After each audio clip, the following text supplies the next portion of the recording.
तुपाच्या फोडणीची पालक खिचडी कुणाला नाही आवडत. लहान मुलांसाठी तर एकदम पौष्टिक अशी ही पालक खिचडी आहे. तर आज आपण करूयात पालक खिचडी. तर त्यासाठी मी इथे पालक स्वच्छ धुवून घेतलेली आहे. आता ही पालक आपण बॉईल करून घेणार आहोत. तर इकडे कढईमध्ये पाणी गरम करून त्यामध्ये पालक घालून घेतली. इकडे मी 1 वाटी तांदूळ घेतलेला आहे. त्यामध्ये तुरीची डाळ घातलेली आहे. त्याचबरोबर थोडीशी इथे मी मुगाची डाळ सुद्धा घातलेली आहे. आता हे सगळं स्वच्छ धुवून घ्यायचं. कुकरच्या भांड्यामध्ये हे सगळं घालून घ्यायचं. त्यानंतर त्याच्यामध्ये पाणी घालायचं. यामध्ये आता आपल्याला चवीनुसार मीठ घालायचं. त्याचबरोबर थोडीशी हळद घालायची आहे. कुकरचं झाकण लावून घ्यायचं आणि कुकरच्या साधारण 3 शिट्ट्या काढून घ्यायच्या.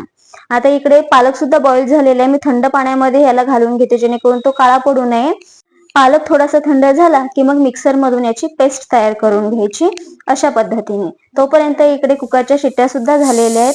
कढईमध्ये इथे मी 2 चमचे तेल गरम करून घेतलं. त्यामध्ये थोडीशी मोहरी घालायची.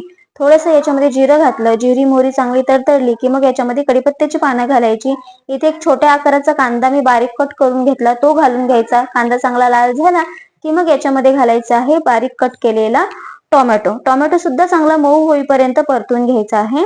टोमॅटो व्यवस्थित मऊ झाला की मग याच्यामध्ये काही सुके मसाले घालून घेऊयात. तर मसाल्यांमध्ये फक्त याच्यामध्ये मी थोडीशी हळद, धना पावडर आणि त्याचबरोबर लाल मिरची पावडर घालतीये. आता हे सगळे मसाले 1-2 मिनिटांसाठी परतवून घेऊया. मसाले परतून झाले की मग पालकची जी पेस्ट तयार केली होती ती घालून घ्यायची. व्यवस्थित मिक्स करून घ्यायचं आहे.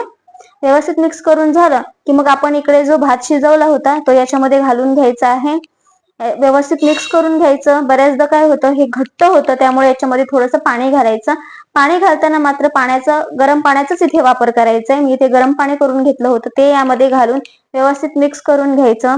चवीनुसार याच्यामध्ये मीठ घालून घ्यायचं आणि छान असं 5 ते 7 मिनिटांसाठी छान असं हे उकळवून घ्यायचं. इकडे तुपाची फोडणी तयार करून घेऊयात. तर तडका पॅन मध्ये मी इथे तूप गरम करून घेतलं. त्याच्यामध्ये बारीक कट केलेला लसूण घातला आणि त्याचबरोबर लाल मिरची पावडर घालून मस्त अशी तुपाची याला फोडणी दिलेली आहे. तर नक्की ट्राय करा. व्हिडिओ आवडला असेल तर लाईक, शेअर, सबस्क्राईब करायला मात्र विसरू नका. थँक्यू.